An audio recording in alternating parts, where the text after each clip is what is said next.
राजा थोडा मराठी समजला, थोडा थोडा समजला मला थोडा थोडा आणायचा, थोडा थोडा करायचा राजा.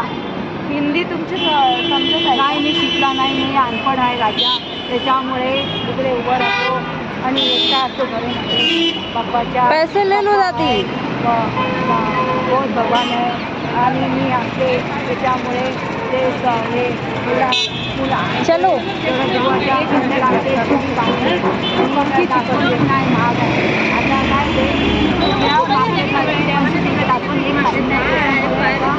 नाही हे करतो म्हणून एकच आता गुलाबाच्या आणि ते पण आता एक दिवसाला कोणी नाही घेतला तरी ते सगळं आवळून जाते, गमून जाते. थंडी आहे ना, त्याचे आता कसं मला थंडी लागते तसा फूल आवळून जाते आणि मग पाणी टाकते तरी पण एक फुलते नाही. गाइस ये दादी क्या कर रही है समझ में नहीं आ रहा है, कंटाळून जाते. फिर भी सुन रहे हैं. मी राहतो राजा इकडे प्रभादेवी मंदिर आहे ना, इकडे राहतो. त्याच्यामुळे छोटासा झोपडा आम्हाला तर कोणी नाही. कोणी नाही, राजा भगवान बहुत आहे बस. और मैं बोली ना दादी के साथ कहना है कि उनका कोई नहीं. तुम्हारी बच्ची छोटी हाँ. बच्ची अच्छा है. हो मम्मी अच्छी आहे तुम्हारी, मम्मी अच्छी आहे. बहन है बहन.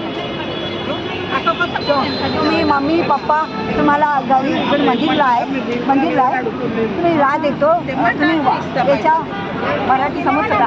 तुमच्या वाट बघता का तुम्ही? मम्मी पप्पा मंदिरमध्ये आहे. नाही मी आता माझी हां बहीण. आणि मला वाटलं मम्मी तुम्ही पप्पा हे तुमच्या छोटी बच्ची असं वाटला. तुम्ही चांगला आहे दोघांना. काहीतरी का पिक्चरमध्ये काम करतो काय? नाही. असं नाही घागरा घातला असा झुमर नाही दादी. हां नाही चला. हां या